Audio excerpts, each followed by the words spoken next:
Coba ya, dan selalu upayakan serta bekerja keras untuk itu. Memperbanyak amal soleh. Isi semua kantong-kantong kesempatan untuk beramal soleh dan jangan sia-siakan. Jangan hanya tahu menonton teman atau orang di sekitar kita panen pahala, sementara kita tinggal diam dan hanya tahu memuji orang lain. Saya kasih contoh. Kalau seandainya ada dua orang, si A sama si B, lagi jalan naik mobil. Si A pemilik mobil, si B orang yang numpang.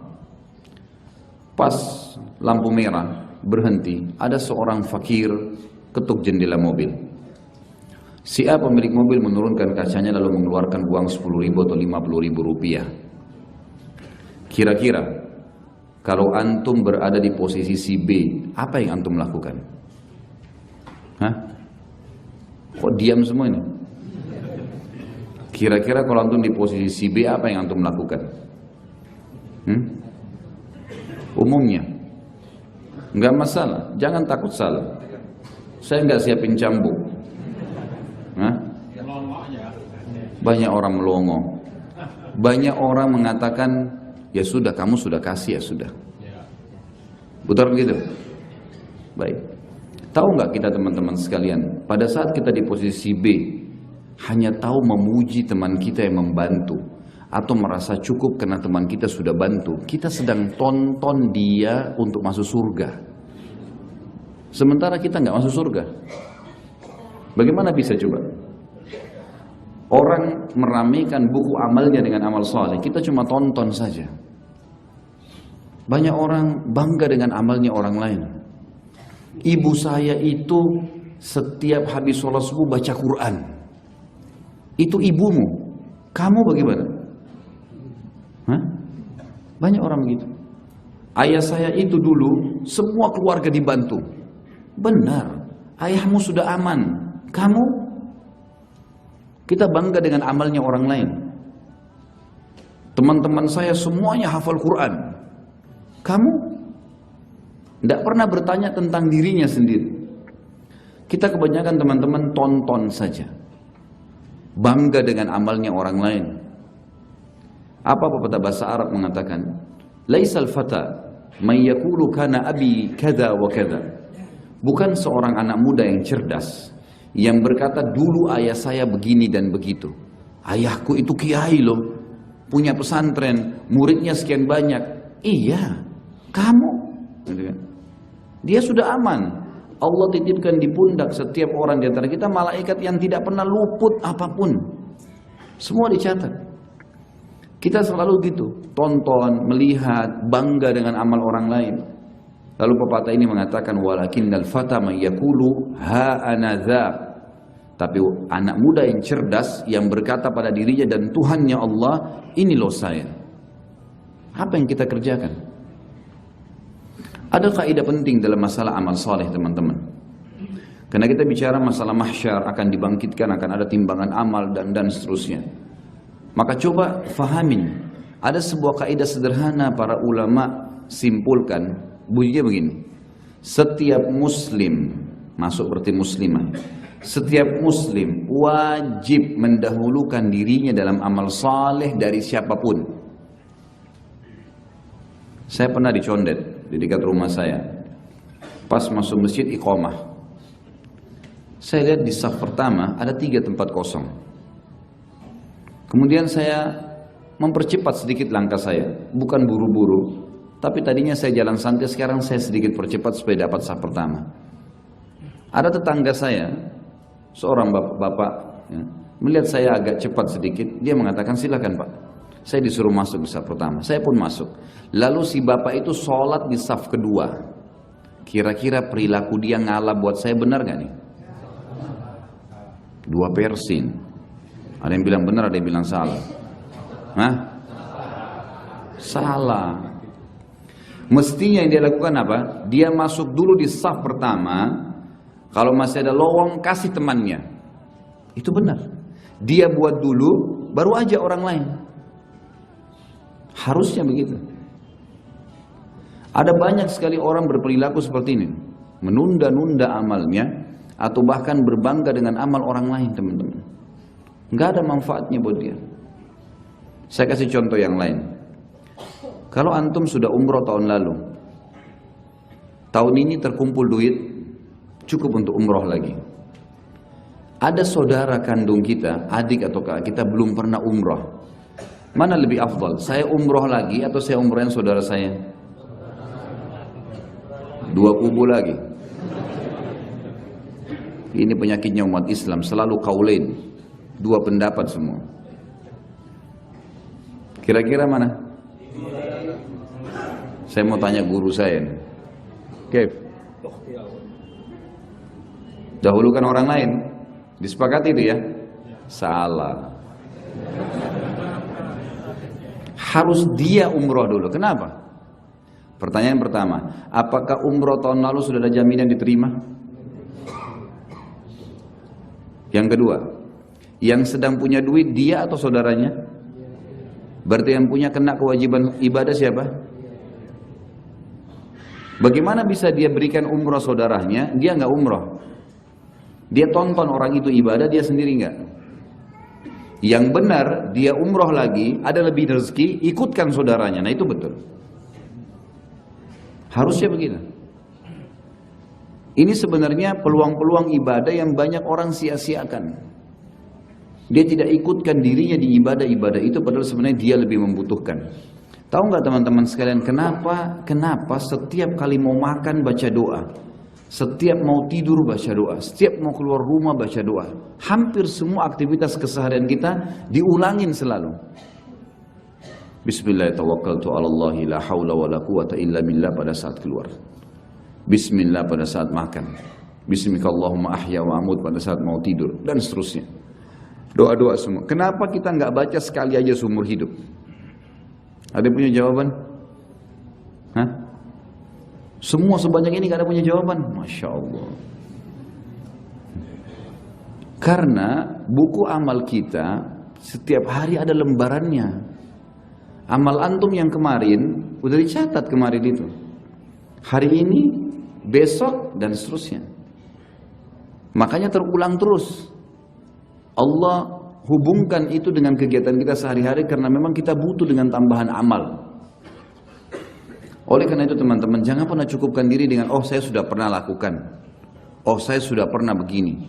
Kata Nabi SAW dalam hadis sahih riwayat Imam Ahmad, janganlah kalian berkata dulu saya pernah sholat malam. Dulu itu. Dulu waktu saya umur 20 tahun, wah luar biasa, setahun penuh saya sholat tahajud. Aman itu, udah dicatat kok. Sekarang, besok, selama kita masih hidup, setiap hari ada buku lembaran amal nih. Jadi dari apa yang saya sampaikan dalam pembukaan ini teman-teman sekalian, saya mengajak diri saya dan anda sekalian untuk fokus mengisi kantong-kantong amal di depan mata kita. Banyak. Jangan cuma ngomong. Imam Malik rahimahullah ditanya, saya pernah jelaskan ini, ditanya oleh muridnya tentang fadilah membebaskan budak. Beliau tidak jawab 2 bulan. Diam menjawab. Setelah 2 bulan baru beliau bilang, siapa yang tanya 2 bulan lalu tuh? Imam Malik tahu, 2 bulan lalu tentang masalah fadilah membebasin budak. Kata muridnya satu orang di belakang saya, Imam, baik. Dijawab sama beliau, fadilahnya begini, fadilahnya begini, fadilahnya begini. Di antara hadis yang beliau sebutkan adalah siapa yang menolong orang yang terlilit utang, mujahid, dan juga orang yang ingin membebaskan diri dari budak, keterbudakan, namanya mukatib, maka dia akan dapat naungan Allah di hari kiamat dan tidak ada naungan kecuali naungannya.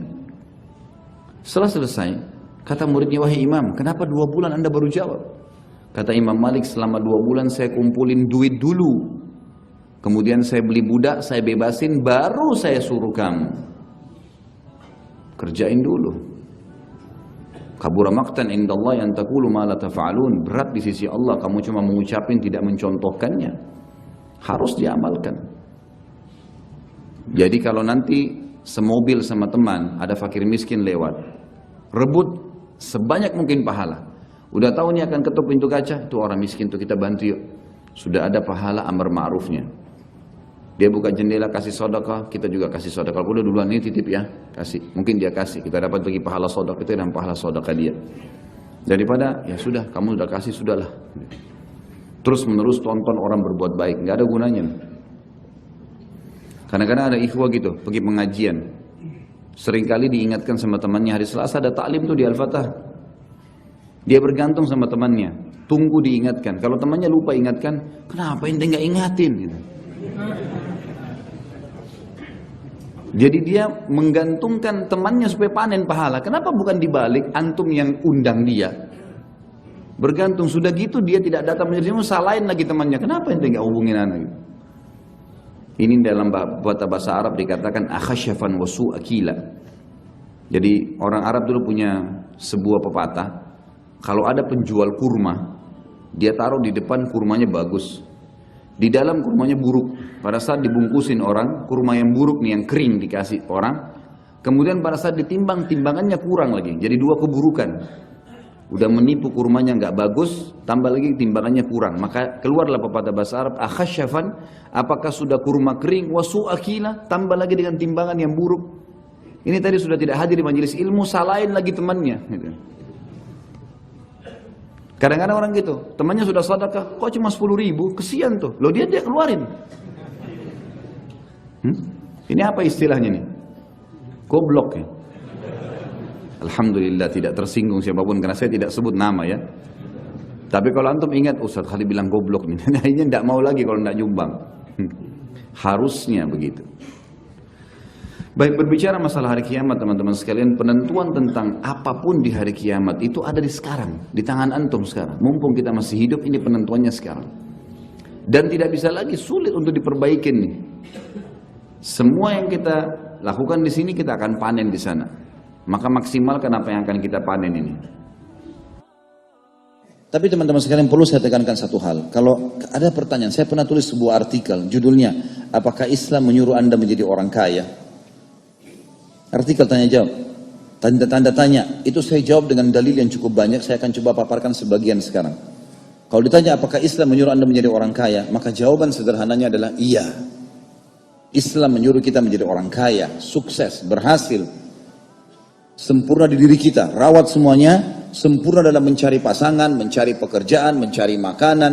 Kita disuruh makan halalan dan thayyibah, bagus dan berkualitas, halal dan berkualitas.